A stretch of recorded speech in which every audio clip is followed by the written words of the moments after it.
mempertanyakan soal uji klinis vaksin Sinovac.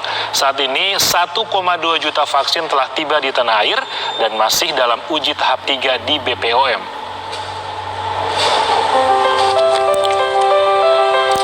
Yang terhormat Ketua Menteri Kesehatan Terawan Agus Putranto hadir dalam rapat kerja dengan Komisi 9 DPR RI kemarin membahas mengenai 6 vaksin anti COVID-19. Satgas Pemulihan Ekonomi Nasional. Apakah ini sudah pernah diuji cobakan atau disuntikkan di negara lain? Ini jenis ini loh, vaksin ini. Misalnya katakanlah di Cina. Sudah pernah nggak orang Cina pakai ini? Jangan di kita, mereka dagang ke kita, disuntikan ke kita. Itu sama dengan jual sepatu. Mereka nggak pakai, tapi kita dipakaikan di sini. Ini bukan sepatu, ini nyawa.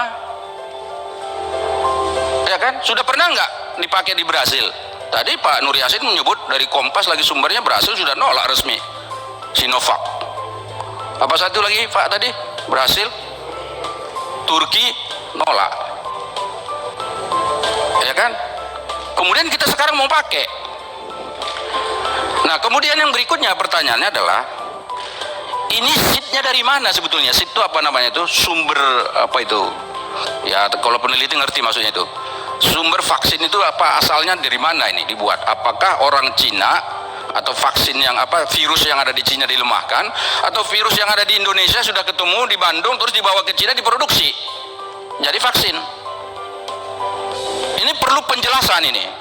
Vaksin yang belum terbukti ya efektivitasnya, ya termasuk kita di tanah air juga masih melaksanakan uji klinis tahap 3, kok berani-beraninya diberikan pada tenaga kesehatan gitu.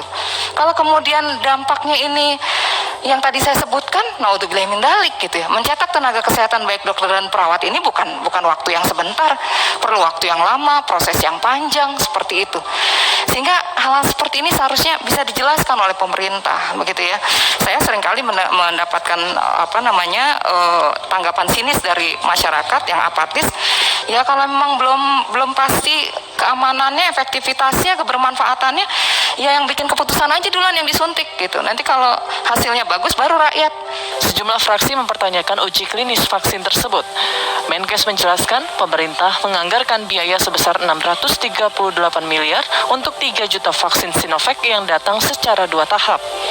Tahap pertama sebanyak 1,2 juta, lalu 1,8 juta pada tahap berikutnya. 3 juta dosis vaksin tahap awal berdasarkan tahapan ketersediaan telah tiba di Indonesia pada tanggal 6 Desember 2020 sebanyak 1,2 juta dosis. Kita harapkan bisa kita suntikkan nanti bersama-sama setelah 1,8 juta dosis datang menunggu emergency use authorization dari Badan POM. Sesuai rekomendasi ITAGI dan WHO SAGE, apabila ketersediaan vaksin terbatas di awal, maka target sasaran adalah kelompok berisiko. Dalam hal ini tenaga kesehatan beserta tenaga penunjang yang bekerja di fasilitas pelayanan kesehatan. Untuk itu akan dilakukan secara detail seperti rencana pelaksanaan di tabel di atas.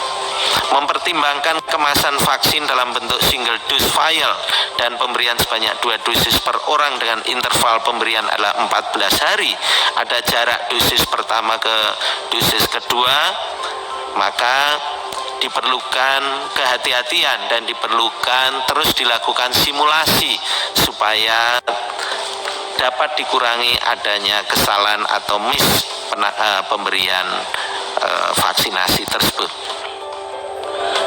Ini kan pengadaan vaksin belum mendapat emergency use authorization dari Badan POM, jelasnya.